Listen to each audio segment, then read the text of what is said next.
gravar nesse computador. Tá, botei. Pode soltar, chama.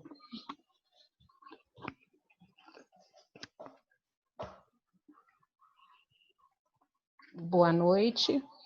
Olá a todos. Eu acho que todo mundo já me conhece, né? Eu sou a Simone, da Associação Mães Metabólicas. Queria agradecer a todo mundo que está assistindo, né? E falar que nós estamos aqui hoje cumprindo a nossa missão, que é levar informações, né? E a gente acredita muito que quando essas mães todas tiverem bastante informações, a gente vai melhorar no avanço, né, no tratamento aqui no Brasil. Mas para isso todo mundo precisa de informações, entender como é o tratamento, o que é a doença, né, para poder a gente avançar no tratamento. Eu primeiro quero agradecer muito a doutora Ida, né? Porque é graças à doutora Ida a gente tem conseguido levar bastante informações para as pessoas, informações muito boas, né? Agradecer a doutora Verônica, que está aqui para nos ajudar, e a Soraya, né, que é nutricionista também e trabalha com a doutora Ida. Agora eu vou deixar com a Soraya, né, ela que vai fazer. Aí no finalzinho eu venho para poder fazer o sorteio e dar umas informações para vocês. Então, muito obrigada a todos. Soraya, agora é você. Boa noite a todos. Obrigada, Simone. Queria agradecer também a disponibilidade da doutora Verônica de estar aqui hoje conosco para conversar. Então, eu vou apresentá-la. Para quem não conhece, a professora Verônica Cornejo é nutricionista. Ela é especialista em doenças metabólicas pelo Children's Hospital of Los Angeles, nos Estados Unidos. Atualmente, é chefe do Laboratório de Genética e Doenças Metabólicas da Universidade do Chile. E ela atua desde a década de 80, tanto em pesquisas quanto na assistência, principalmente nas áreas de triagem neonatal, que é o teste do pezinho, mas também no tratamento nutricional de erros inatos do metabolismo. E ela já tem mais de 80 livros e capítulos de livros publicados nessa área e mais de 70 artigos científicos, então mais de 70 pesquisas. E também atua como professora em diversos cursos nessa área. Então, ela é uma profissional de renome internacional com uma extensa trajetória nessa área. É uma honra ter ela aqui hoje e é uma inspiração, né? Um dos maiores nomes que a gente tem na nutrição em erros inatos do metabolismo. Então, a gente fica muito feliz de contar com a presença dela. Ela vai falar aqui para a gente hoje sobre estratégias para o aumento da adesão ao tratamento de doenças dependentes de dieta hipoproteica. Então, a gente vai começar pela apresentação e depois a gente vai dar seguimento às perguntas. A gente pediu que fossem enviadas as perguntas antes, né? Então, a gente vai dar prioridade para essas perguntas que já foram enviadas pelo e-mail. Mas, se der tempo, a gente pode incluir perguntas enviadas durante a apresentação. Se vocês tiverem alguma dúvida que surgir aqui durante a aula, vocês podem incluir, ali tem uma abinha escrito Q e A. É ali que vocês podem incluir as perguntas. A gente tenta incluir no final da apresentação também. Então, agora eu convido a professora Verônica, fica à vontade para iniciar a aula. Primero que nada, deseo agradecer a la Asociación de Madres Metabólicas por la invitación y la confianza. Gostaria, antes de tudo, agradecer à Associação de Mães Metabólicas por la confiança e pelo convite para falar sobre o que nós fazemos no Chile e no mundo em geral com relação ao tratamento da doença metabólica. Primeiro, antes de tudo, eu gostaria de saudar todos vocês, cumprimentá-los. Eu adoro o Brasil, as pessoas, e também gosto como vocês cresceram no diagnóstico e acompanhamento dos erros inatos em metabolismo. Obrigado pelo convite e também a doutora Ida, Charles e Soraya por estar aqui presentes. E vou começar a minha apresentação, que é uma estratégia para o tratamento das doenças dependentes de dietas hipoproteicas.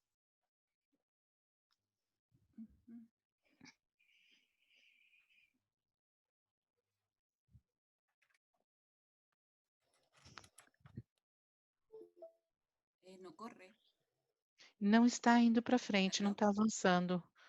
Alguém pode ajudá-la? Oi, não estou conseguindo continuar, a doutora está dizendo. Quem está coordenando ali a apresentação? Aconteceu alguma Luciano? coisa porque estava passando os slides. Luciano? O PowerPoint não está funcionando. Ô, Luciano, Oi. vê por que ela não está conseguindo passar o PowerPoint na tela dela. A ver, lo voy a cortar y me voy a Eu instalar. vou tirar e colocar novamente. Um momentinho, por favor.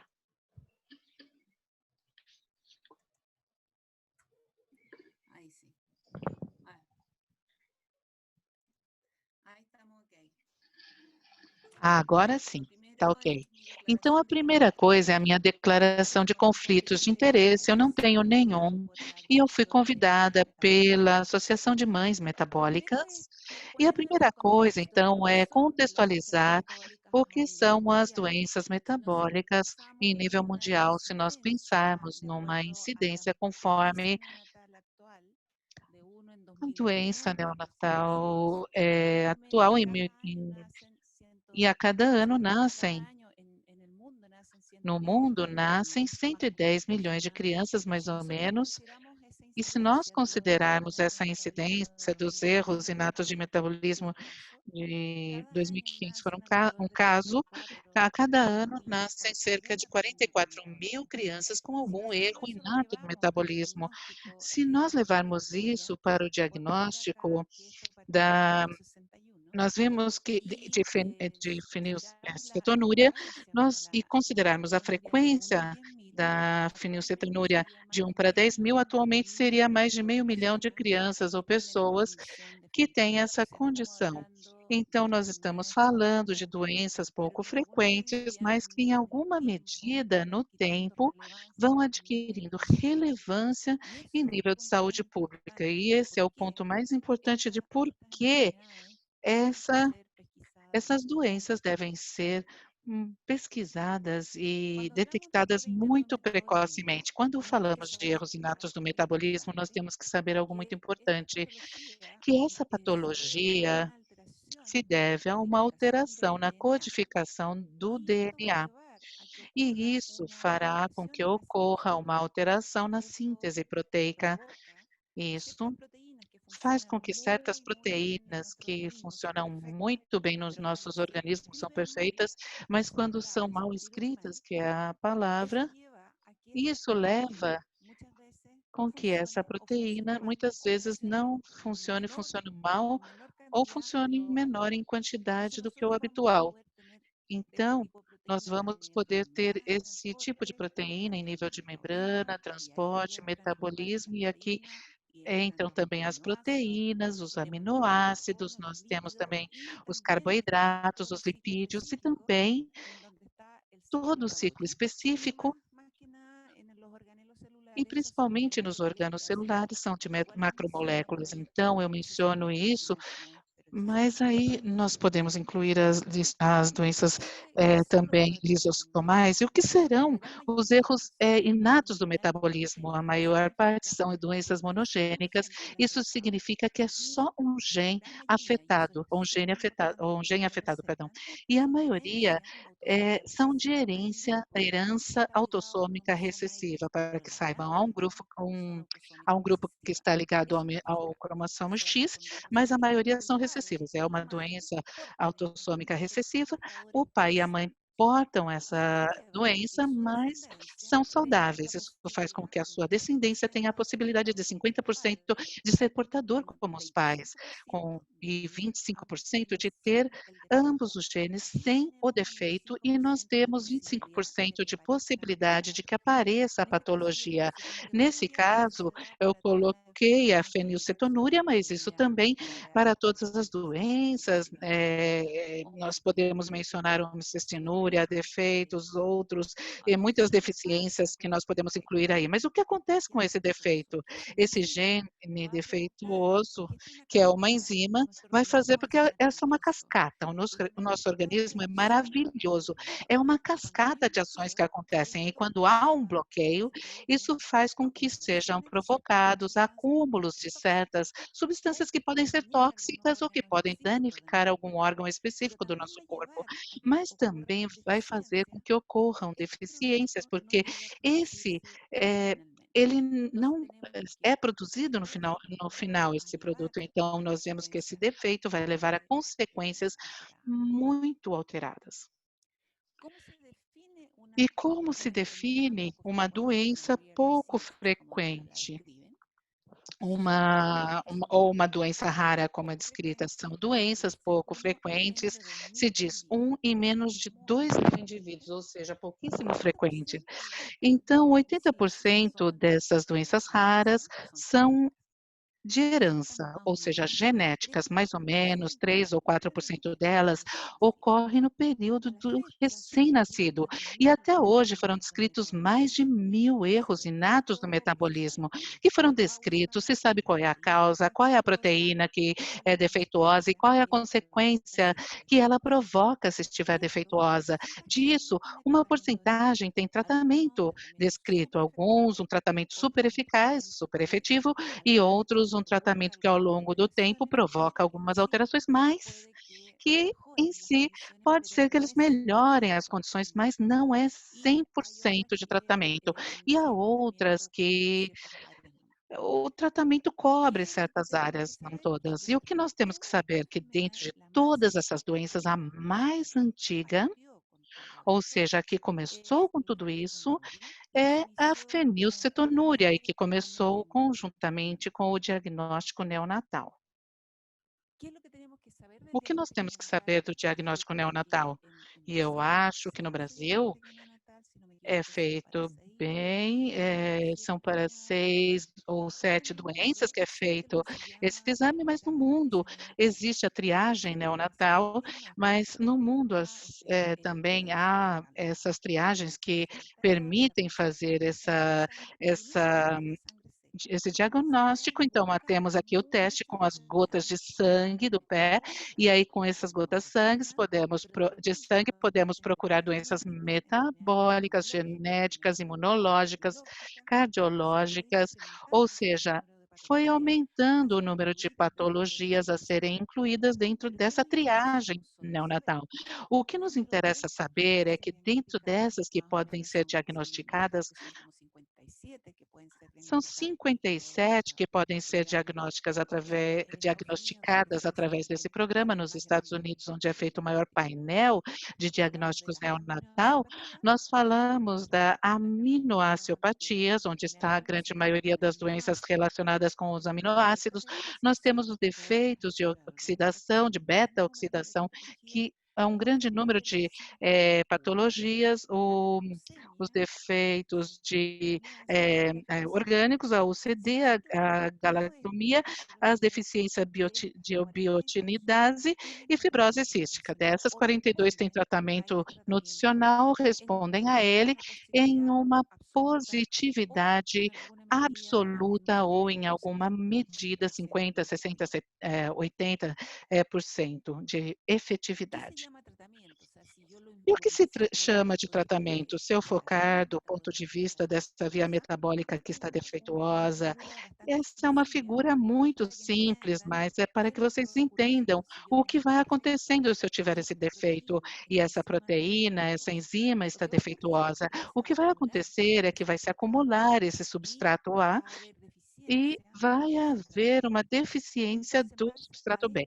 Então, com base nisso, nessa via metabólica, eu vou identificar o que é o substrato A e o B, e com base nisso eu vou estabelecer o tratamento. E quando eu tenho um acúmulo do substrato A, pode ser essa dieta hipoproteica, como se chama, e que muitas vezes nós estamos falando de coisas muito mais específicas, que são os aminoácidos. Quando falamos de fenilalanina, leucina, metionina, tirosina. Nós estamos falando de dietas com aminoácidos restritos, mas também as hipoproteicas, as inorgânicas, as restrições de proteína. Nós podemos também fazer um tratamento dando outro que não seja o substrato acumulado, mas sim um que o substitui.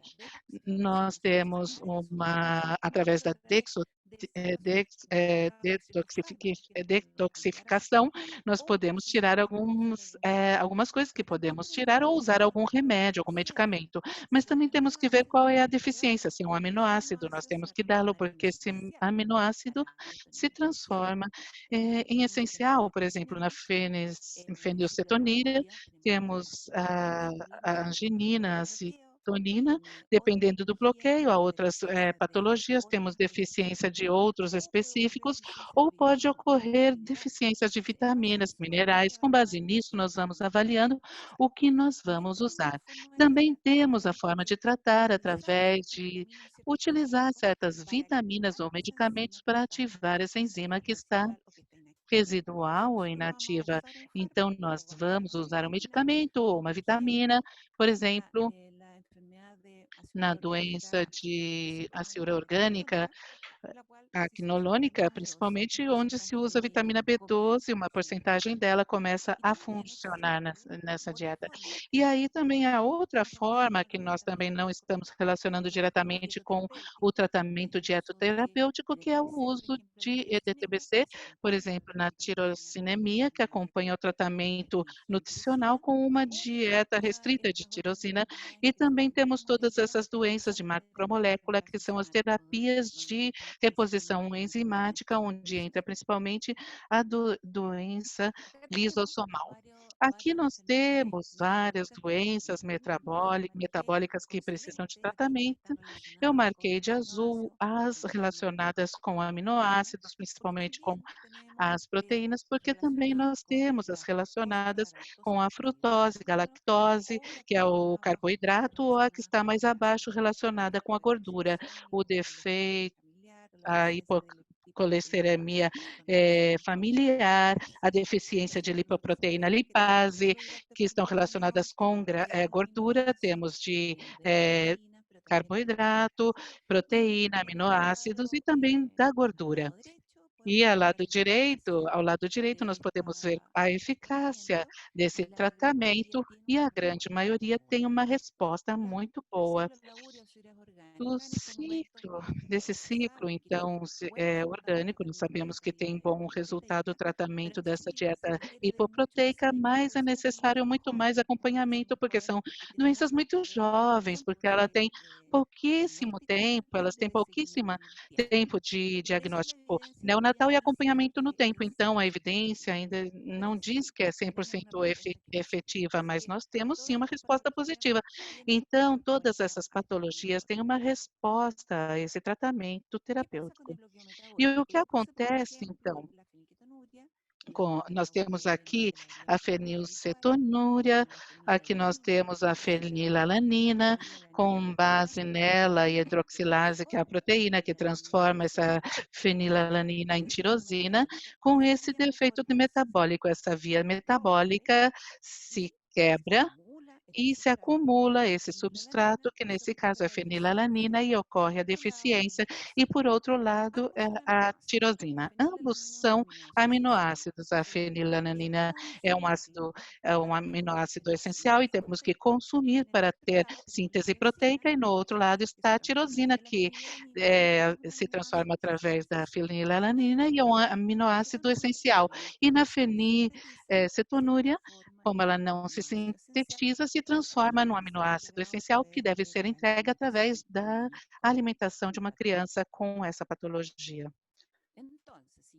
Então, se eu for para o tratamento dietoterapêutico da fenilcetonúria, eu estou vendo aqui o que eu tenho que fazer.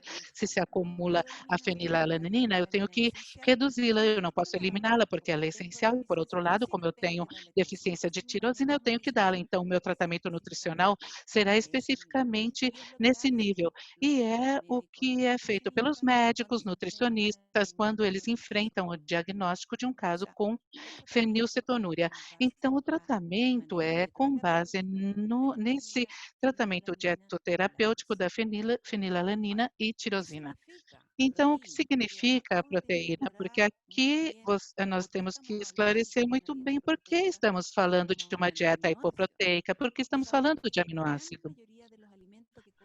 A grande maioria dos alimentos que nós consumimos tem essas proteínas, os carboidratos, ou, por exemplo, os azeites não têm proteína. A farinha tem, mas não é tanto. Agora, se eu falar somente de glicose, de açúcar, aí não tem proteína. A grande maioria, sim, contém proteína. Por que coloquei aqui? Aqueles que têm maior quantidade de proteína têm também grande quantidade de aminoácidos, que são uma substância tóxica que precisa ser restrita. Quanto melhor é a qualidade dessa proteína, como é o caso das de origem animal ou das leguminosas, ou então alguns alimentos adicionais que têm alto teor proteico, devem ser eliminados dessa alimentação, porque eles têm grande quantidade dessa proteína. Às vezes, dependendo da deficiência, nós podemos dar pequenas doses, mas essa quantidade tem que ser muito controlada, e é por isso que o nutricionista tem que fazer todo o cálculo da quantidade que deve ser fornecida. Existem outros alimentos que têm uma qualidade de proteína menor, tem menos proteína, mas também são considerados sendo de menor valor biológico. Eles têm proteínas, mas a proteína não é de excelente qualidade como é a proteína animal. Nesses casos, devem ser controlados. Não é possível liberar o seu consumo. É importante pesar e controlar a quantidade de proteína para saber exatamente quanto dessa substância tóxica pode ser consumida. Sim. Mas existem vários alimentos que têm um teor proteico muito baixo.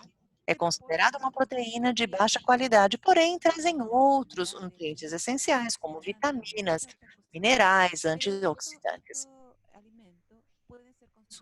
Esses alimentos podem ser consumidos. Alguns deles têm mais proteínas que outros.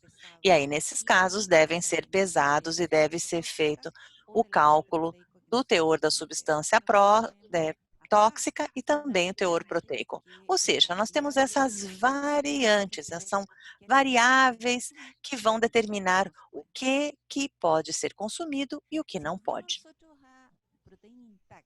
Vamos falar da proteína intacta. Isso se fala muito na área de nutrição. Seria uma proteína de alto valor biológico e que fazem uma combinação de diversos aminoácidos. São vários aminoácidos juntos. A finalidade disso é que o organismo reconhece a proteína intacta e usa para os processos de crescimento, que nós chamamos de processos anabólicos. E o que acontece com as fórmulas utilizadas por aqueles que têm erros inatos do metabolismo? Elas são uma mistura, juntamente com vitaminas e minerais. Elas são, portanto, combinadas.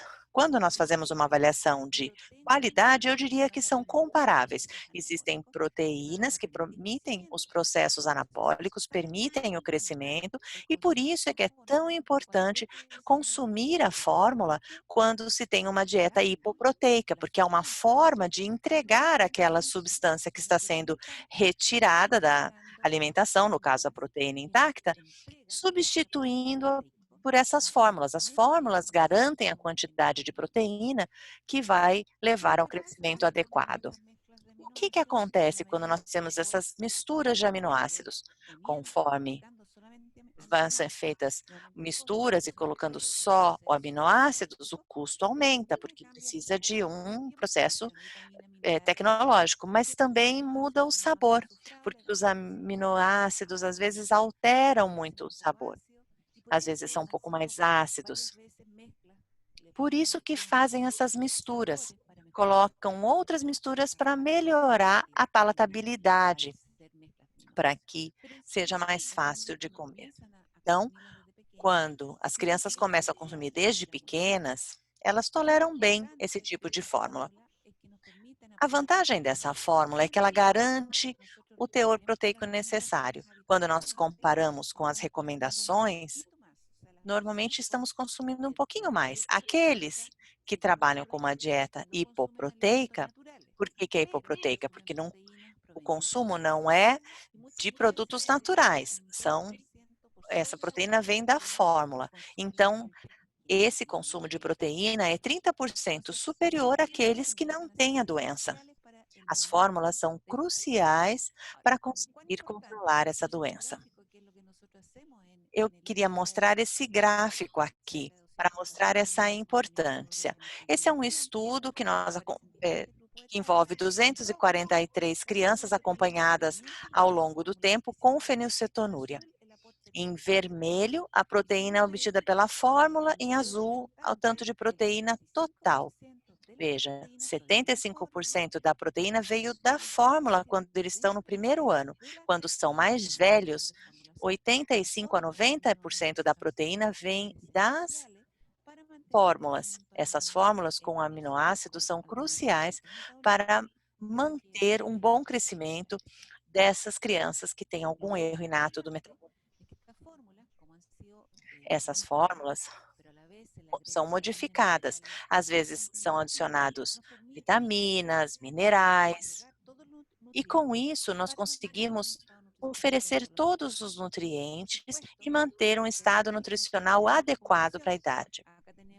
Aqui, por exemplo, temos um grupo que tem obesidade, sobrepeso, mas a grande maioria dos pacientes analisados tem peso normal. Isso muitas vezes tem a ver com os fatores ambientais. Para aqueles que têm dieta hipoproteica, normalmente aquilo que elas podem comer tem uma quantidade de energia muito grande. Então, é importante não consumir em grande quantidade esses alimentos que são livres para consumo, senão corre-se o risco de ter sobrepeso. A coisa mais importante é a prevenção, o que se faz através daquela triagem neonatal e um controle metabólico ao longo de toda a vida. Por isso é importante ter uma boa adesão ao tratamento. Isso é possível através de uma educação constante. Onde eu trabalho, e na Universidade do Chile, trabalham nesse mesmo instituto outros 400 profissionais. Nós trabalhamos na área clínica. Nós temos uma equipe multidisciplinar que faz o acompanhamento de erros inatos do metabolismo. Mais de 800 famílias são acompanhadas de todas as patologias que se possa imaginar. Essa é a equipe que trabalha no nosso instituto, temos médicos, neurologistas, psicólogos, assistentes sociais, uma equipe muito forte de nutricionistas e bioquímicos e também uma equipe muito boa de laboratório. Do lado direito, nós temos a equipe de engenharia. O que é mais importante e que devemos considerar? Eu trago aqui um protocolo de tratamento para a fenilcetonúria. Esse protocolo foi avançando ao longo do tempo. Fica muito claro o que acontece. Você tem o nível de fenilalanina, vai fazendo o acompanhamento. Então, no começo falavam que devia ser 10 miligramas por decilitro, depois falaram que tinha que ser 8, e agora, depois desses 10 anos, esse valor de corte, depois de muitos estudos, foi definido como 6 miligramas por decilitro. Esse é o nível de fenilalanina que deve ser mantido. Alguns novos estudos estão indicando que talvez deva ser 4 miligramas por decilitro. Mas o mais importante é ter um protocolo de acompanhamento e acompanhar também as mudanças na ciência que vão levar a alterações nesses níveis. Aqui no caso da fenilcetonúria, nós temos um acompanhamento e controle metabólico para todas as doenças. Bom, no caso específico da fenilcetonúria, nós mantemos esses níveis de fenilalanina entre 2 e 4 miligramas decilitro para aqueles com menos de 2 anos de idade. Para quem tem mais de 2 anos de idade, entre 2 e 6. 360 micromol no máximo de fenilalanina. Aqui, uma das crianças com fenilcetonúria que está vindo aqui para a sua visita de acompanhamento. Outro ponto importante é acompanhar ao longo do tempo. Temos um controle inicial lá dos lactantes, de qualquer substrato tóxico, de acordo com a doença. Então, nós fazemos uma vez por semana, nos primeiros 15 dias, depois a cada 15 dias, se os pais aprendem bem como fazer. Depois, acompanhamos uma vez ao mês. Mas se o nível de fenilalanina aumenta, aí de novo voltamos às consultas a cada 15 dias. Já com adultos, e nós temos já uma população com mais de 50 adultos com fenilcetonúria acompanhados no nosso centro. Nós precisamos fazer o acompanhamento durante toda a vida. O tratamento nutricional é muito eficaz, conforme demonstram as evidências. Especialmente quando começa a pré-adolescência e a adolescência, nós sabemos que cai a adesão à dieta. Aqui uma apresentação da doutora Barbara Barton, que chamou a atenção que quase 80% dos adolescentes abandonam a dieta. Esse é um momento crucial, porque é justamente onde tem o desenvolvimento final do sistema nervoso central. Então, isso é um período muito importante do desenvolvimento. E é justamente aí que os jovens menos acompanham a dieta. Foi aí que começou a busca por um tratamento alternativo. A nossa população provavelmente tem um comportamento muito parecido. Aqui, vejam, vem em verde quem está acompanhando a dieta, que tem um bom controle metabólico, um bom controle da fenilalanina. Depois, um controle inadequado começa a aumentar entre os 4 e 11 anos, e depois dos 11 anos, mais ou menos 5% dessa população na adolescência já estão com um valor bem fora, entre 10 e 14 miligramas por decilitro. Por isso que a gente precisa melhorar a educação dessas famílias e desses pacientes. Precisamos aumentar essa conscientização, trabalhar com um grupo de pacientes, por exemplo, os grupos de fenilcetonúria. Nós temos também uma outra associação que congrega doenças menos frequentes. O foco é fazer um acompanhamento mais de perto. E para isso, nós inclusive contratamos uma assistente social que faz visitas a domicílio. Nós nos comunicamos por telefone com a família e também com o grupo de pacientes, com as associações, para entender o que está acontecendo com essa família. Os pais também podem visitar a página na internet e saber quais são os níveis corretos de fenilalanina. O nutricionista por telefone também ajuda nessas orientações. E, ultimamente, nós temos usado muito o Zoom para videoconferências e, com isso, nós podemos fazer esses controles à distância. O Chile é um país muito comprido, de ponta a ponta dá 4.500 quilômetros.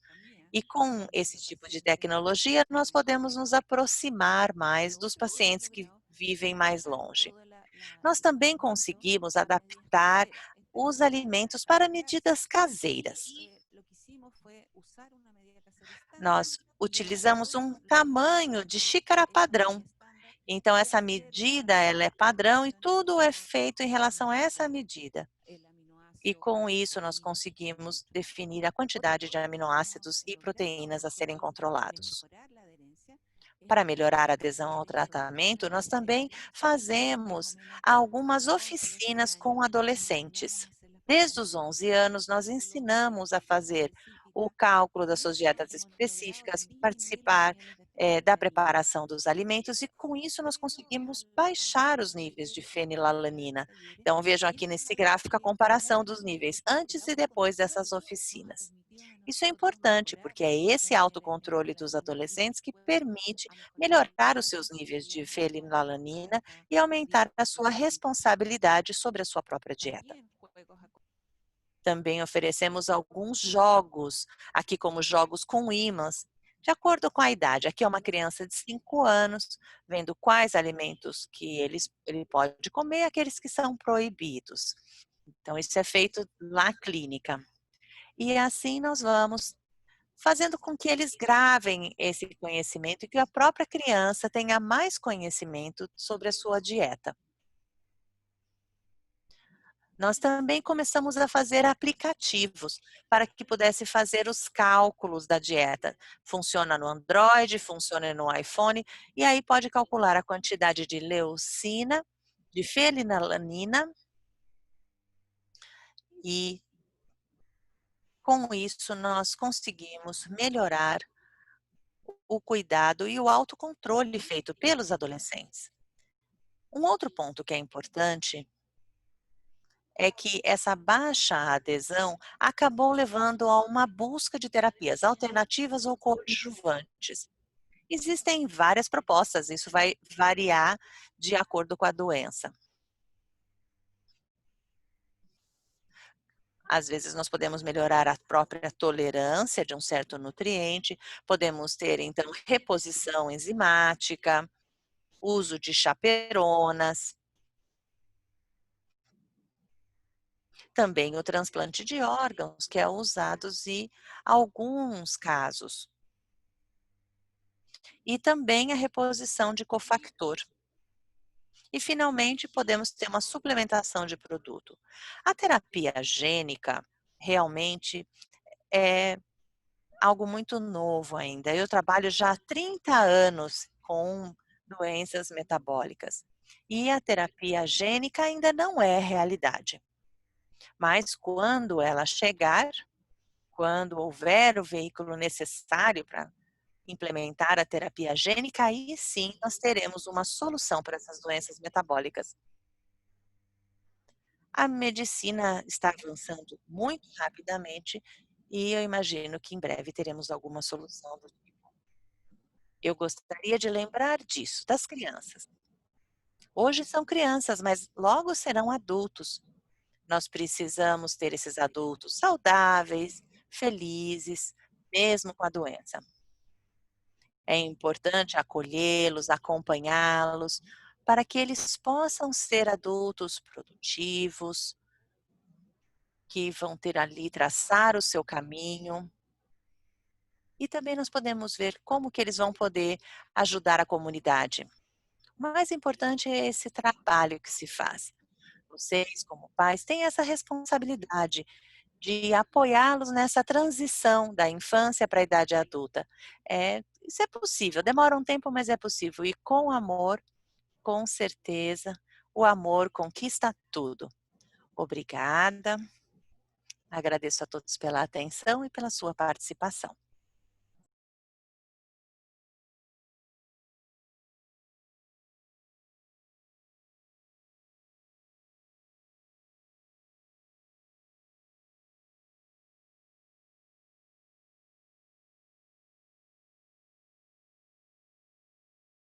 Podem reescutar e vai ficar bem claro daí a palestra em português, tá bem? Quem tiver alguma pergunta pode colocar ali no chat ou na seção de Q&A, que tem ali o botão também. Eu vou começar agora a ler as perguntas que as pessoas já tinham enviado no e-mail anteriormente para a professora Verônica, tá bem?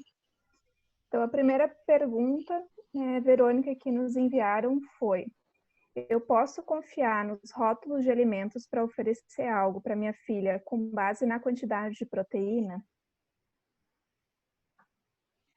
Esa es una muy buena pregunta porque Essa é en uma É realidad uma pergunta excelente muito pergunta. boa, porque na verdade, control de una dieta hiperproteica quando nós temos o controle de uma dieta que restringe aminoácidos, precisamos consumir alguns alimentos elaborados, em que foi feita uma análise pela indústria de quais são os nutrientes e isso foi colocado numa etiqueta, no rótulo. No Brasil, isso também acontece. Tem que ter ali no rótulo a composição de cada alimento. E diz ali, proteína. No Chile, a legislação diz o seguinte: quando tem menos 0,9 gramas de proteína, ou seja, não chega nem a 1 grama, não precisa listar proteína. Não vai aparecer proteína zero no rótulo. Mas se você for considerar um cento de fenilalanina, leucina, tem que tomar muito cuidado, porque isso vai se somando. Então, quando se tem dúvidas, é importante entrar em contato com o nutricionista, porque o nutricionista vai saber dar a resposta. Porque se eu considerar 0,9 gramas de proteína, vou ter uns 35 miligramas de fenilalanina, 72 mais ou menos de leucina, não, quase 60 miligramas de leucina. Ou seja, eu preciso avaliar muito bem. Não dizer que tem proteína no rótulo não significa que não tem proteína nenhuma. Eu recomendo sempre a consultar a nutricionista para que ela lhe dê sua solução.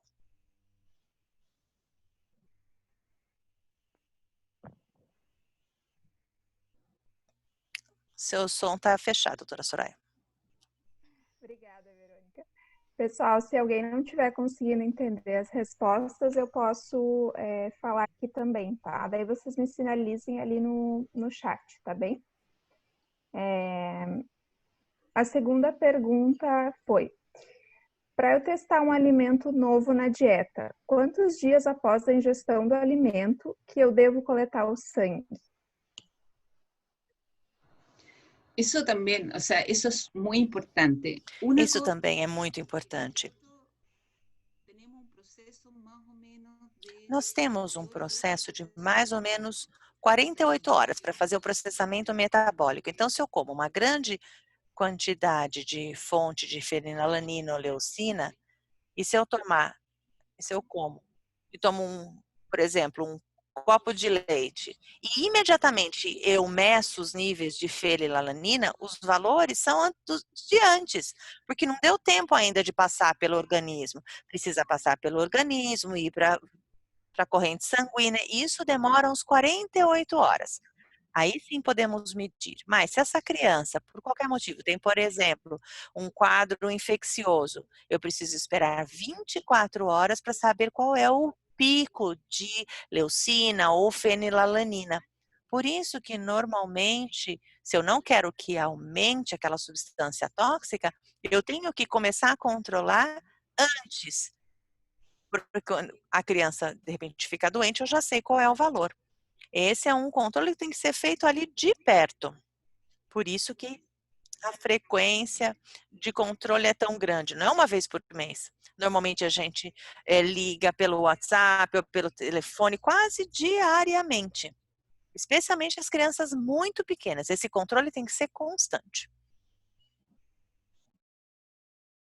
Terceira pergunta enviada aqui: qual a relação da dieta com a função renal dos pacientes com fenilcetonúria?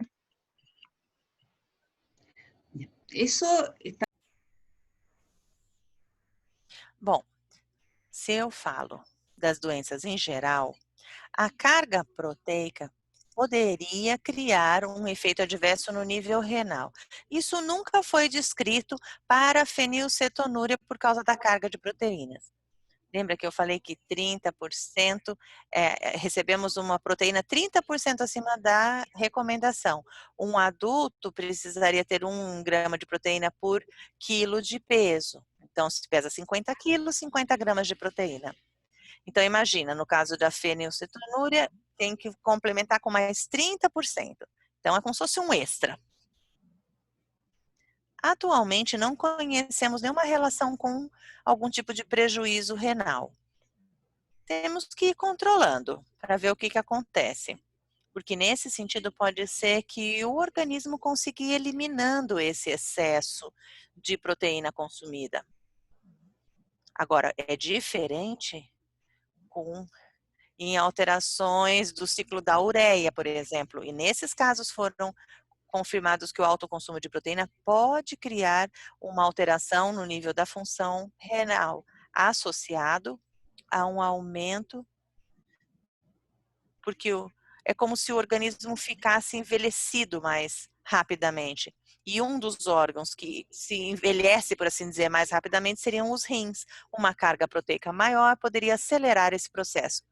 Então, nesse caso, no ciclo da ureia e de outras doenças, aí sim temos que seguir à risca aquela recomendação.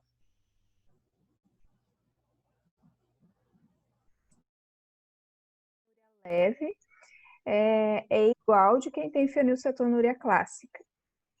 A restrição da dieta seria parecida? Tem diferença? Sim, tem uma diferença. Quando eu tinha falado sobre a questão do metabólico, quando é uma forma clássica, quando tem zero dessa proteína, o acúmulo é de quase 100% de fenilalanina. Nesse caso, a dieta tem que ser bem restrita. Quando é a forma leve da doença, eu consigo passar um pouco dos níveis de fenilalanina e tirosina. Se acumula, mas em menor quantidade. O controle disso é feito através da ingestão da fenilalanina e da medição dos aminoácidos no sangue. No final das contas, poderíamos fazer um estudo genético para saber se a forma é leve ou clássica, uma variante ou moderada. É importante definir quanto que a pessoa precisa comer de fenilalanina. Só que isso só é determinado depois dos 2 anos de idade. De acordo com a nossa experiência, uma criança muito pequena, às vezes não consegue se diferenciar isso nos 2 primeiros anos de vida. Não conseguimos ainda definir que tipo de fenilcetonúria é. Então, nos 2 primeiros anos é praticamente a mesma coisa. Tem que ser dietas extremamente restritas, porque os níveis de fenilalanina flutuam muito. Mas depois dos 2 anos, observamos haver uma tolerância maior, um processo diferente, mas isso normalmente só pode ser medido pelos níveis sanguíneos de fenilalanina. Se passar de 6, isso significa que a ingestão está acima do que aquela criança tolera e que nós precisamos baixar a quantidade ingerida. Precisamos sempre chegar a esse equilíbrio e fazemos essa medida através dos testes de sangue. É bem interessante, a gente também tem essa impressão que principalmente ali no primeiro ano de vida a gente não tem muita pista ainda. Às vezes crianças que vêm a ser clássica têm uma baixa tolerância mais tarde na infância, são muito tolerantes, né, nos primeiros meses ali. Então, tem outras variáveis que confundem, né? Realmente não tem como dizer nessa primeira fase. A próxima pergunta gostaria de saber se o portador de fenilcetonúria clássica pode comer algum tipo de feijão.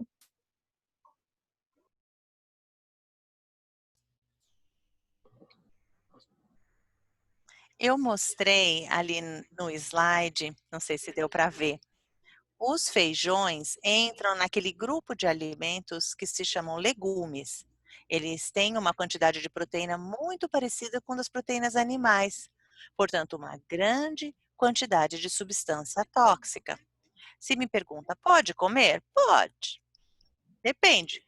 Quem que vai influir? A quantidade. Então, uma criança com uma dieta hipoproteica que está fazendo a restrição de aminoácidos, não pode comer um prato de feijão.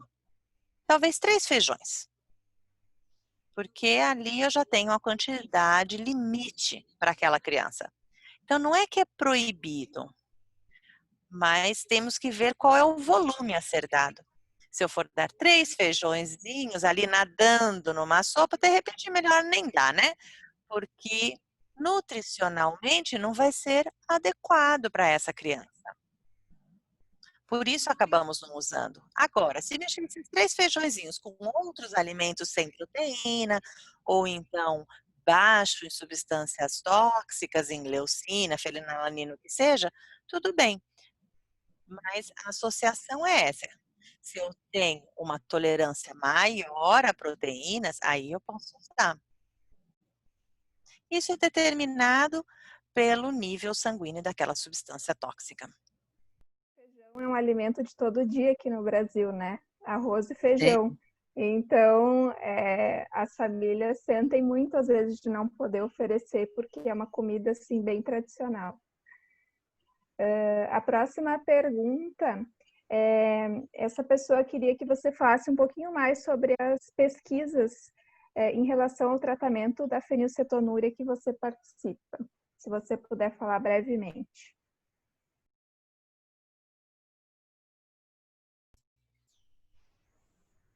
Sim, fizemos muitas pesquisas. Quem quiser pode procurar no Google ou em algum tipo de rede de publicações científicas. Creio que a pesquisa mais importante está relacionado ao coeficiente intelectual. Fazemos o acompanhamento dos níveis de fenilalanina no sangue ao longo da vida. Quando esses níveis, nos primeiros 6 anos de vida, são mantidos baixos, o prognóstico de coeficiente intelectual é bom. Agora, se nesses primeiros 6 anos de vida tive muitas flutuações que chegaram a 10, depois 2, ficou aquela variação e subiu acima dos 6, ficaram 8 ou 10, o coeficiente intelectual é mais baixo, 5, 10 pontos. Talvez seja também um valor normal. Porque se eu pensar um QI normal entre 90 e 100, se diminuir 5 pontos, vai ser 85, ainda assim é normal. Mas, se eu for medir o rendimento escolar, por exemplo, essa criança vai render menos do que aquele que tiver um QI de 100. Então, é importante proteger as etapas de desenvolvimento da criança. Eu primeiro, lactantes até 2 anos, depois na etapa pré-escolar e depois na etapa da adolescência, quando nós temos o desenvolvimento do sistema nervoso central, e isso é crucial. Precisamos ter um controle muito bom dos níveis de fenilalanina ou leucina, o que seja no sangue.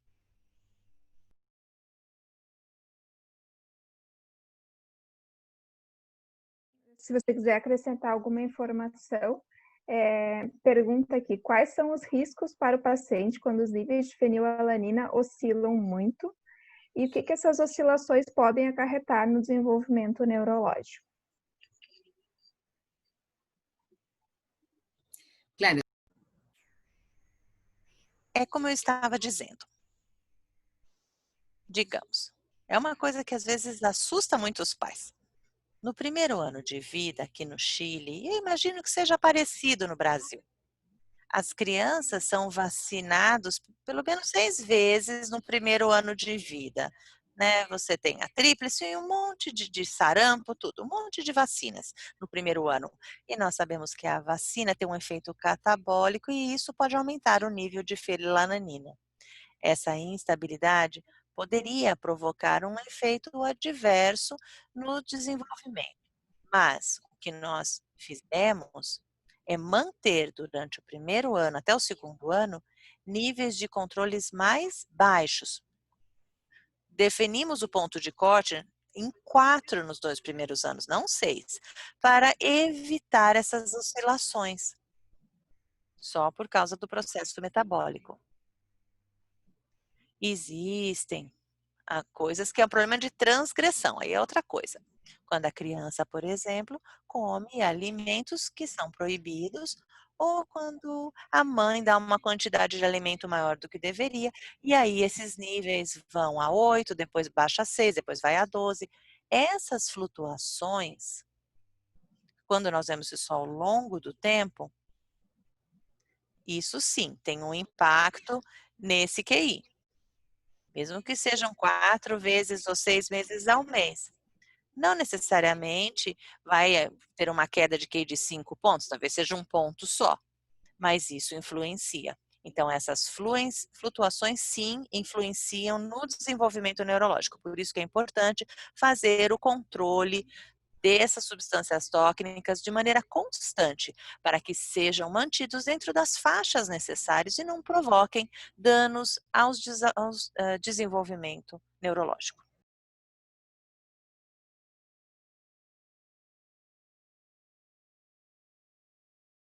Fenilalanina, o que pode ser feito para baixar mais rápido a fenil no sangue?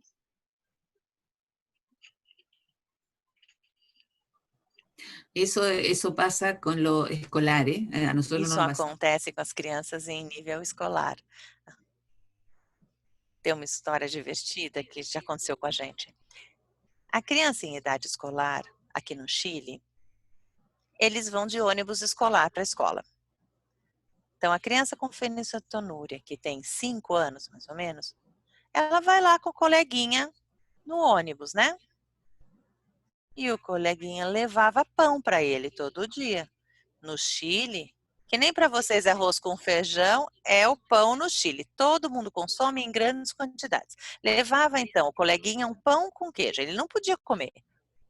Então, entre que ele subia no ônibus e ele descia do ônibus, no transporte, ele comia aquilo ali. A mãe fazia aquela dieta maravilhosa. E aí ia medir nível de 8, nível de 10.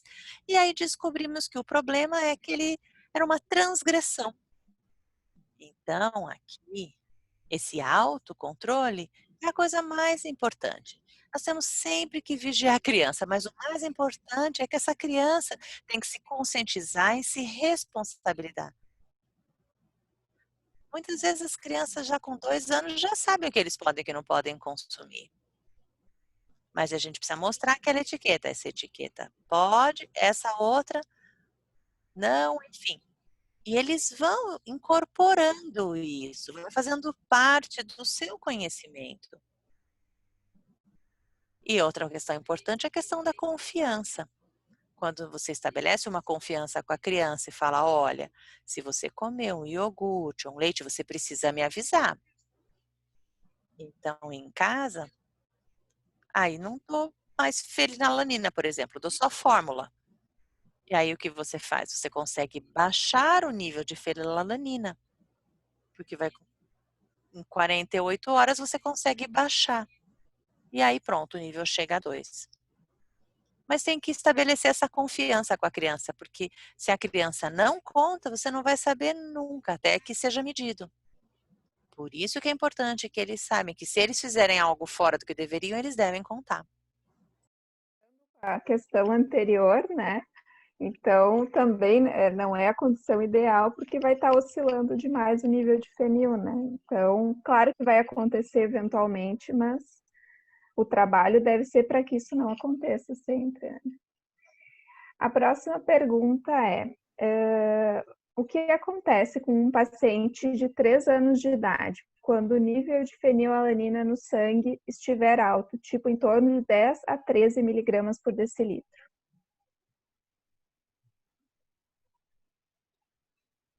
Esse é um valor que Esse é um valor que para nós está excessivo. Então, 3 anos, primeiro temos que ver o que provocou esse aumento. Pode ser um quadro infeccioso, por exemplo. Às vezes a criança não foi vacinada ou algo assim. Depende do que aconteceu. Existem outras agressões, não necessariamente só comer a proteína animal. Os números, às vezes, vão a 14 e 20 quando a criança come proteína animal. Mas, às vezes, o processo é infeccioso. Com 3 anos, dificilmente a criança fez algo sozinha.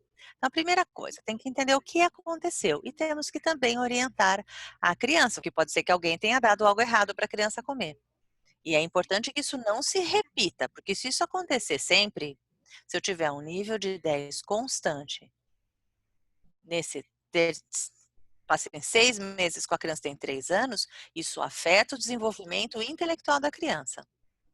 E a gente não percebe nessa fase, a criança é normal. Só que lá para frente, quando você precisa de um rendimento escolar, aí sim percebemos o efeito daquilo que aconteceu lá atrás com 3 anos. Mas aí vai ser tarde, porque só vamos perceber isso com 6 anos, quando a criança entrar no colégio.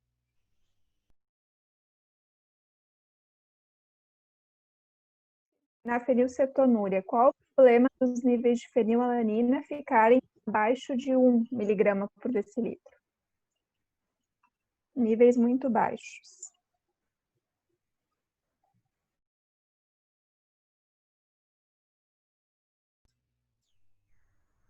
Aí é o contrário, né? E isso também é perigoso. Nível de 1 miligrama, a literatura e também o que a gente observa na prática, especialmente nos lactantes, é 0,7 miligramas, já temos um risco de desnutrição. A fenilalanina é um aminoácido essencial e participa de toda a estrutura celular. Então, se não há ingesta da fenilalanina, não ocorre o crescimento celular. Portanto, o risco aí é de desnutrição. A criança não consegue crescer adequadamente, tem problemas no longo prazo. Se isso se mantiver com o tempo, também afeta o desempenho intelectual. Isso vale, na verdade, para qualquer um na população. Uma criança que não se alimenta bem também corre o risco de ter falta de nutrientes e de ficar desnutridos. Portanto, valores muito baixos devem ser controlados. E aí, nesse caso, precisamos aumentar a ingesta de fenilalanina. Às vezes, os pais são tão apreensivos, eles ficam com medo.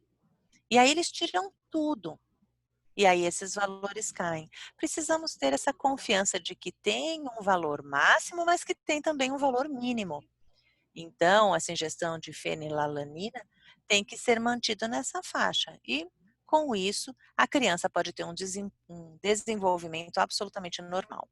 É sobre fenilcetonúria na adolescência. Então, esse familiar pergunta que na adolescência os fenilcetonúricos normalmente são ansiosos, têm dificuldade de manter o peso, mas eles precisam ser responsáveis pela sua dieta. Como que os pais devem agir?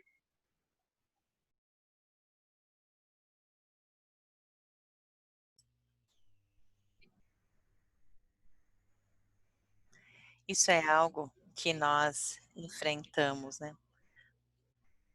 Tinha uma época que nós tínhamos 15% de obesidade na nossa população. E muitos dos alimentos que são livres, como eu já disse, eles tinham uma alta quantidade de energia. Tudo aquilo que é a base de fécula, por exemplo. Mesmo as fórmulas de aminoácidos, elas têm um alto valor calórico. Mas nós precisamos buscar um equilíbrio. Então, dar o aporte de energia necessário, tirar os alimentos de alto valor calórico, refrigerante, por exemplo. Não precisa consumir refrigerante porque não adianta nada simplesmente adicionar aquele açúcar, só porque é livre. E muitas vezes podemos controlar essa quantidade do valor calórico com outros usos, stevia, alguma coisa assim. Mas o mais importante é falar sobre um bom estilo de vida. Isso, o que é um bom estilo de vida? Que no caso seria uma boa atividade física. Uma criança com uma doença metabólica não tem que ficar trancada em casa. Pode brincar, pode jogar, pode fazer qualquer tipo de esporte. Então, nós temos que associar a necessidade nutricional com o gasto energético. Então, se a pessoa com uma doença metabólica é ainda assim normal e tem que ser tratada como uma pessoa normal. Sabe, atividade física no colégio normal, quer nadar, nada, quer jogar, joga. E aí a criança tem o apoio da nutricionista que vai indicar qual é a necessidade energética que ela vai ter que atender. Uma criança com sobrepeso, por exemplo, deve-se avaliar em cada caso por que a criança ficou com sobrepeso. Às vezes, o sobrepeso ou a obesidade estão associados a fatores ambientais. Às vezes, por causa da própria dieta para a fenilcetonúria.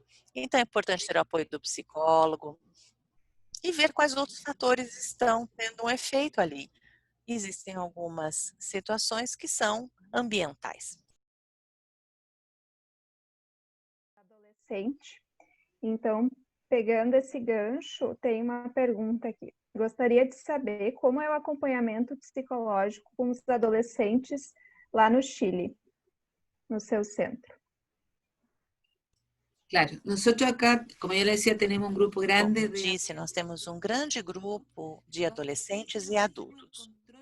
Com os adolescentes, nós fazemos avaliações psicométricas a cada 2 anos. se le aplican diferentes test Aplicamos diversos testes com a finalidade de entender como que eles estão em termos de autocontrole. Nós esperamos que eles já passem a ter autocontrole desde os 10 anos.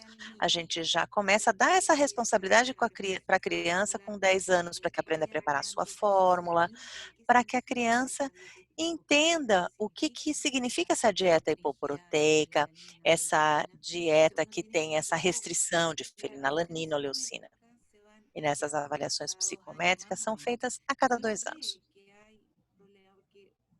Cuando uno hace cualquier tipo de Quando se faz qualquer tipo de dieta, tanto faz isso se é paciente renal, diabético, ou qualquer pessoa que faça uma dieta. Quando nós temos uma restrição, sempre tem um efeito adverso, porque é como se tivesse uma segregação, porque essa criança não vai ser igual ao resto da população no quesito de alimentação. Isso leva a problemas não só da questão do coeficiente intelectual, mas também de conduta, depressão, problemas de relacionamento com as pessoas ao seu redor. E é aí que o trabalho do psicólogo é tão importante. É importante analisar as questões que têm a ver como que a pessoa se insere na sociedade. É algo bastante complexo. Estamos terminando agora um estudo com adultos. Estamos avaliando o que aconteceu com eles quando eles transicionaram entre a adolescência para a idade adulta. Algumas pessoas ainda dependem de sua família, outros se tornaram independentes. E percebemos que existe um efeito que ele não é ótimo. Nós temos que fortalecer essas pessoas para que elas sejam mais independentes. A independência é muito importante para essas pessoas, porque elas estão tentando se livrar desse dano causado pelo acúmulo desses produtos tóxicos. Mas nós precisamos trabalhar com a autoestima dessa pessoa, para que nós demos todas as ferramentas necessárias para que elas possam ter uma vida normal na sociedade. Sem essas ferramentas, elas vão entrar em depressão ou em outras situações, como não querem sair de casa.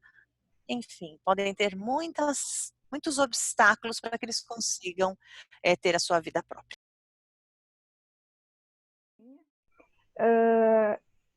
Como é que fazem na questão dos atendimentos a adolescentes? Vocês encorajam que eles venham sozinhos, eles continuam vindo junto da família? Porque a gente sente essa dependência muito de eles virem com os pais e os pais seguem manejando o tratamento mesmo, né? Eles já tendo condições de fazerem isso e às vezes é difícil a gente criar essa independência.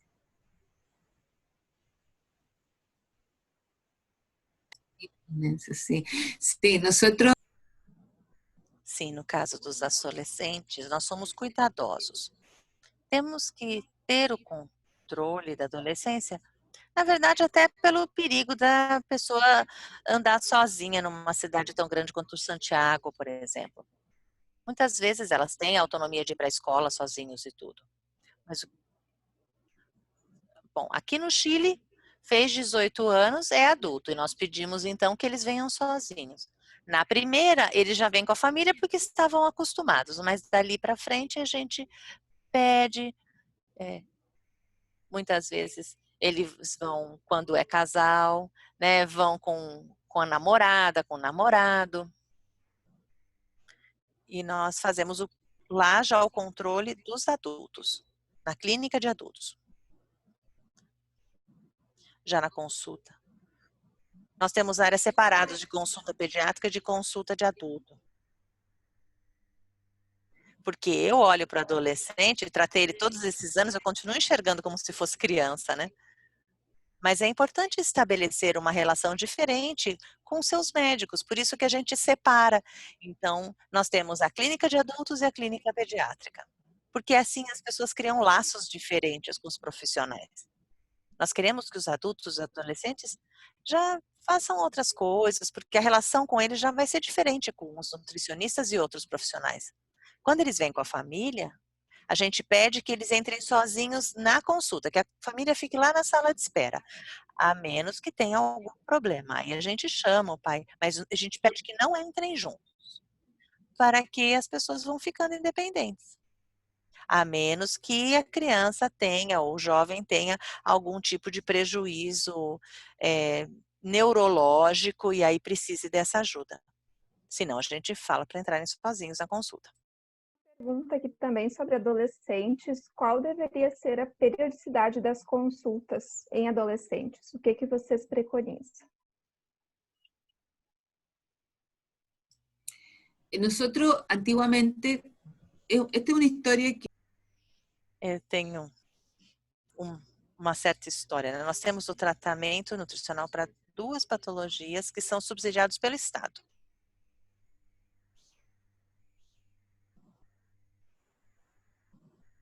O som dela está falhando.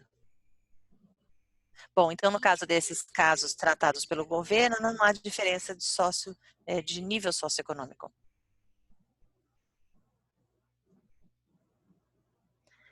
Os controles nutricionais são feitos até os 18 anos, pago pelo Estado. Agora mudou. Agora estamos fazendo controle também dos adultos, e isso é feito 2 vezes ao ano. Isso estou falando do controle clínico. Então, eles vão ali à clínica, fazem densitometria, fazem a medição de vitamina D, algum tipo de controle, faz avaliação psicológica, psiquiátrica, etc. E os níveis de fenilalanina são mais frequentes. Mas no caso do controle clínico, 2 vezes ao ano, no máximo 1 vez ao ano. Se eles não vêm na consulta, a gente liga, pergunta por que não veio.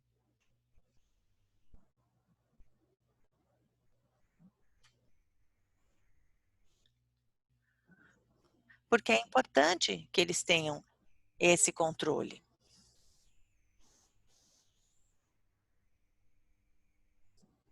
A ideia é que eles não percam essa relação, esse laço. de nosotros y se van. É claro, quando eles ficam adultos, eles não querem nem saber da gente e querem ir embora, né? Qual tipo de suplemento podem tomar para ter ganho de massa muscular?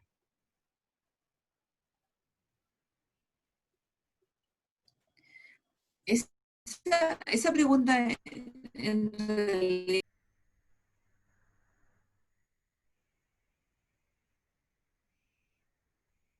Bom, não tem por que aumentar a massa muscular com suplemento. A massa muscular aumenta através de exercícios físicos. É isso que vai gerar aumento de exercícios físicos que vão levar esse aumento de massa muscular. Então, se eu estou tendo uma boa alimentação, eu vou conseguir desenvolver massa muscular. Mas, às vezes, você pode ter uma redução da massa muscular por causa de um problema. Mas isso se deve à inatividade física. A pessoa que tem algum tipo de incapacidade física, se ela é cadeirante ou se precisa caminhar com muleta, por exemplo, em geral ela tem uma redução da massa muscular, mas é o exercício físico que permite um ganho de massa muscular. Não precisa tomar nenhum suplemento. É importante ver como que podemos trabalhar esse músculo.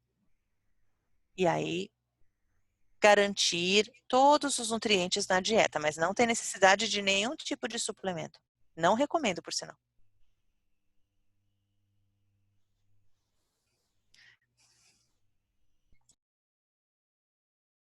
Exato. Tem algumas perguntas sobre tirosinemia aqui. Então, tem um relato aqui. Minha filha possui tirosinemia tipo 1, não consegue tomar a fórmula, por isso ela faz uso de gastrostomia. Com o surgimento do glicomacropeptídeo, surgiu uma luz no fim do túnel. Gostaria de saber se ela poderia usar só o GP, que é o glicomacropeptídeo, ou se ela precisa suplementar ainda com a fórmula, se ela usasse.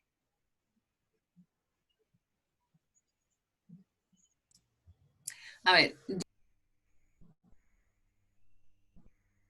Bom, se tem tirocinemia e uma gastrostomia, isso já faz parte de uma alimentação, a gente só usa a gastrostomia aqui quando há problema de deglutição. Portanto, a pessoa não consegue se alimentar via oral. Em geral, é transitório. Normalmente chega um ponto em que a criança consegue se alimentar por via oral. Sempre tem que provar alimentos pela boca até que a criança se acostume a comer pela boca. Se isso não ocorre, a gastrostomia acaba sendo a forma única de alimentação. O glicomacropeptídeo, GMP, é a proteína da caseína, do leite. É uma proteína trabalhada para que tenha quantidades básicas de tirosina, mas tem fenilalanina. Se a criança tem tirocinemia, a dieta deve ser restrita em tirosina. Mas não se deve esquecer que a fenilalanina, que é um outro aminoácido, se transforma em tirosina. Portanto, a alimentação, no caso de uma criança com tirosinemia, tem que fazer a restrição tanto de tirosina quanto de fenilalanina. Se eu uso um glicomacropeptídeo e ele tem fenilalanina, porque ele tem 5,8 miligramas, por exemplo, por grama de proteína. Se são 15 gramas de proteína, eu vou ter uma quantidade de fenilalanina, uns 20 gramas, estou fazendo a conta aqui de cabeça. Parte dessa fenilalanina ainda vai se transformar em tirosina. Portanto, o GMP, não é que ele não tem tirosina, não. É importante saber disso. Pode receber o GMP, mas não pode receber só o GMP. Que é a mesma coisa com quem tem fenilcetonúria, não pode comer só o glicomacropeptídeo. Tem que fazer a combinação, glicomacropeptídeo com a fórmula. No caso da tirosinemia, é o glicomacropeptídeo e a fórmula sem tirosina e com pouca fenilalanina. E tem que usar também o medicamento que bloqueia essa síntese. Então, são 3 pontos que têm que ser considerados.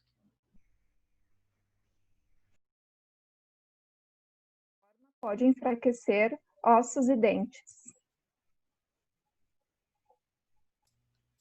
o sea, la tirosinemia como patología, no. A tirosinemia como patologia, não.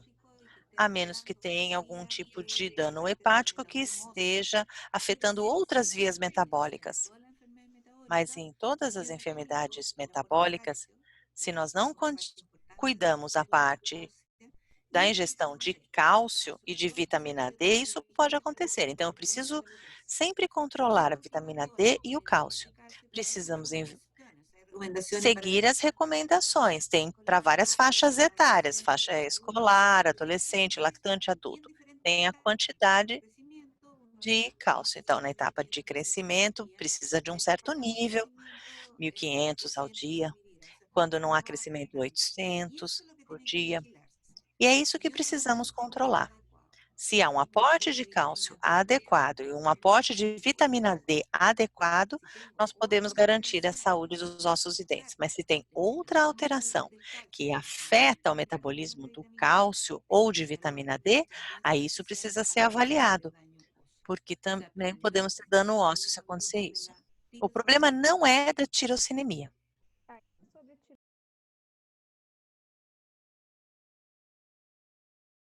Desse litro, isso pode prejudicar o paciente?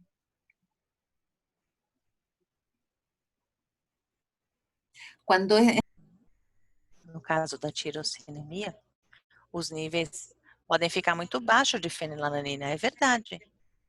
É a mesma coisa para a feniciltonúria. Se a fenilalanina fica muito baixa, como é um aminoácido essencial, Isso pode inibir a síntese proteica, gerando um risco de desnutrição, de redução do crescimento e dano neurológico. Então, precisamos avaliar se os níveis de tirosina estão dentro da faixa normal, 200, 400 micromoles. Vocês medem em micromols ou em miligramas? Como é que vocês medem, Soraya? Vocês medem os níveis de tirosina em miligramas ou micromols? Miligramas. 400 micromols a gente mede aqui. Acho que são 7 miligramas, mais ou menos. Seria o máximo de tirosina que a criança pode receber para não ter danos. E o mínimo deveria ser uns 3,5 miligramas.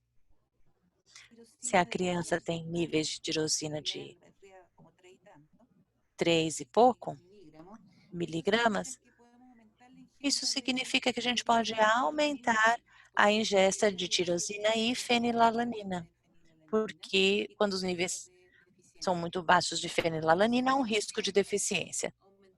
Isso se trata aumentando os níveis de tirosina e de fenilalanina. Lembrando que a fenilalanina se transforma em tirosina. E às vezes por isso que ela está tão baixa. Agora, pergunta aqui se a qualidade da fórmula faz diferença no tratamento. Pode ter resultados diferentes de marcas diferentes de fórmula? Aqui no Brasil, as fórmulas são fornecidas pelo Estado, né, pelo Sistema Único de Saúde, e é um processo que vence, né, uma concorrência e pode mudar a marca de tempos em tempos. Então, a maioria dos pacientes não tem como escolher a marca, né, específica que o paciente vai receber.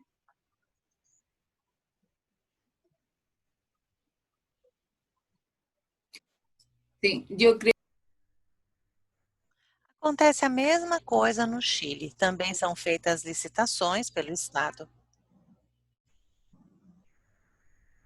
Normalmente ganha a licitação por menor custo. Todas as fórmulas são parecidas. Às vezes um tem um pouco mais de gordura, outro menos, mas são muito parecidas e estão associadas ao período de crescimento. Tem fórmula de lactante, crianças em idade pré-escolar, adolescente, adulto, etc. A diferença tem a ver com o aporte proteico, mas a qualidade da fórmula em si é a mesma, independente da marca. Dá no mesmo. Qual é o problema que nós temos? Não sei se é o mesmo com vocês. Por exemplo, se um lactante está consumindo a fórmula da empresa X, 2 anos depois trocaram por uma outra marca. Os sabores são completamente diferentes. O que acontece?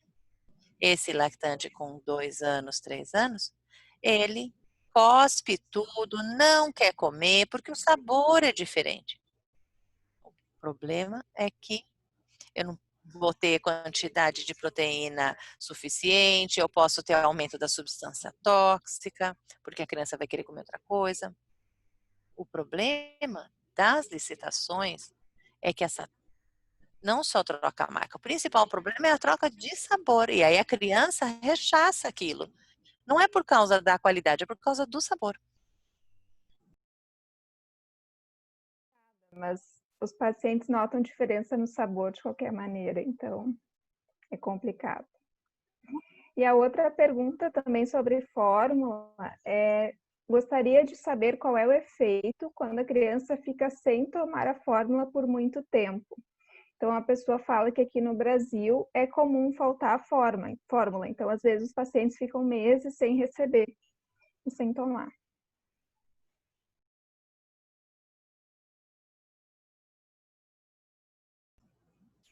Isso é muito complicado. A fórmula são alimentos médicos. Para fazer uma dieta hipoproteica, temos que ir tirando esses nutrientes essenciais. Se um lactante X com fenilcetonúria, o que seja, para de tomar a fórmula no primeiro ano de vida, os níveis de leucina e fenilalanina vão ser altos.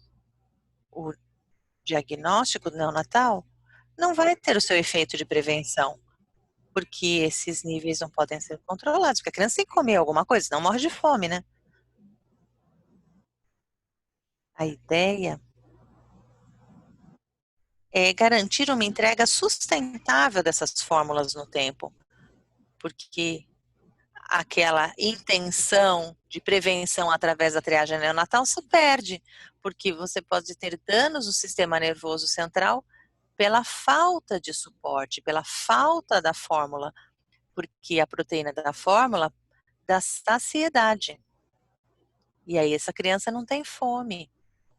Uma criança sem fórmula vai ter fome, vai querer comer mais coisas. E o outro risco é que acabe tendo um aumento da substância tóxica, porque a alimentação não está adequada. Então, isso é uma medida de alto risco. O Estado, sim, tem que solucionar um problema como esse. E não conseguimos ainda, mas continuamos sempre pedindo quando há problemas.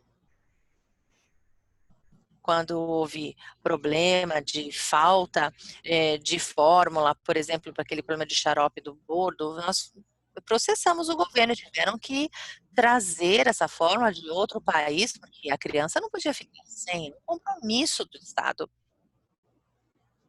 Então, isso deve ser feito de maneira constante.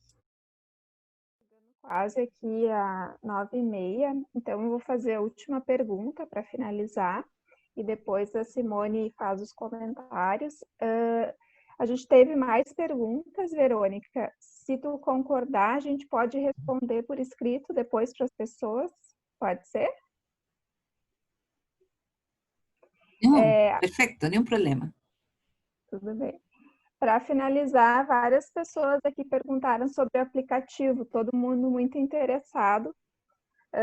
Então, perguntaram se tem para iPhone, como ele funciona, se ele calcula a quantidade de aminoácidos nos alimentos. Então, se tu puder falar um pouquinho mais, o pessoal achou bem interessante. Esta aplicação Esse aplicativo pode ser baixado no Chile. Eu não sei se dá para baixar em outro país. Você procura na Play Store, se chama Calcula, com 2 As maiúsculos no final. Ali tem toda a lista dos alimentos e qual que é o teor de fenilalanina, tirosina, lisina. Então, para um fenilcetonúrico, ele coloca ali as metas de consumo por dia. Então, sei lá, 600 miligramas de fenilalanina. E ele vai colocando, comi uma maçã, pronto, tira lá, 30 miligramas. Comi um prato de macarrão, tanto. Tira 150. E aí ele vai vendo quanto que sobra de fenilalanina a ser consumida no dia. Então, vai podendo lidar com qual alimento ele come, qual não come, e consegue ir equilibrando de acordo com aquele saldo de lisina, de fenilalanina, o que seja. É como se fosse um sistema de desconto. Dá muito mais flexibilidade. Os adolescentes amam, sabe? Às vezes ele sabe que comeu de manhã uma certa coisa que só pode comer fórmula de tarde. Poderia disponibilizar para o Brasil. Sí, yo de todas maneras voy a preguntar porque Sim, la persona que vou lo hizo, perguntar, porque a pessoa que fez é um sobrinho meu. Ele que criou o programa. Pergunto. que ahora la baja no les va a funcionar allá, pero a Se lo mejor baixarem, não vai funcionar. Mas eu vou conversar com ele para ver se isso pode mudar. É super simples. Coloca ali tudo. Você tem ali os campos para ir colocando quanto que é e vai calculando a quantidade total de fenilalanina e leucina. É super fácil. Excelente, vamos conversar então. Até mesmo para os profissionais auxiliar, né? Verônica, então eu vou finalizar as perguntas por aqui. Queria agradecer mais uma vez. Tenho certeza que todo mundo que assistiu aqui aprendeu muito contigo. E aí eu passo a palavra para a Simone fazer os comentários finais. Obrigada. Gracias, Soraya, por todo. Muito obrigada, Soraya, por tudo. Tem muito a agradecer à senhora, doutora Verônica. Tem muito a agradecer à senhora, né, porque por estar aqui nos ajudando. Com relação ao aplicativo, eu até converso com a senhora, né, o que a gente tem aqui em andamento com relação à Anvisa, né, para o aplicativo. Com relação à fórmula, o que está acontecendo? Aqui no Brasil, as fórmulas agora não tem mais um registro de qualidade. A gente teve já 3 marcas que teve problemas com qualidade, teve que tirar do mercado, e estamos passando por esse processo aqui agora. E é sobre isso também que eu quero falar com as mães que estão assistindo, né? Que é a Anvisa. A Anvisa é como se fosse o FDA aqui do Brasil, né? No caso, para a doutora Verônica poder entender, né, o que é a Anvisa aqui. A gente vai ter uma live pública, né, na quinta-feira de manhã, às 10 horas da manhã, com os funcionários da Anvisa, para nos explicar por que eles liberaram uma fórmula que já teve alguns probleminhas a um passado breve, né? E agora elas estão liberadas para os pacientes, né? Então é para poder os familiares que estão assistindo assistir a live da quinta-feira de manhã, para poder questionar a Anvisa o porquê que as crianças vão ter que usar aquela fórmula, se realmente a fórmula tem qualidade, se a fórmula é boa, né? A gente precisa de que todas as famílias participem, né? Porque não adianta só nós, que somos a associação, chegar lá e falar a fórmula está com algum problema, né? As mães têm que questionar também, né? Então, que todas elas participem, né, na quinta-feira para poder conversar com a Anvisa. A gente ter essa oportunidade deles virem em público nos explicar já é uma oportunidade muito boa, né? E não sei nem como agradecer a senhora, doutora Verônica, porque é sempre muito bom. No, todo bien. Simón, ¿qué Simone, que tipo de problemas você teve com essa fórmula? Problema de preparação, de segurança? O que aconteceu?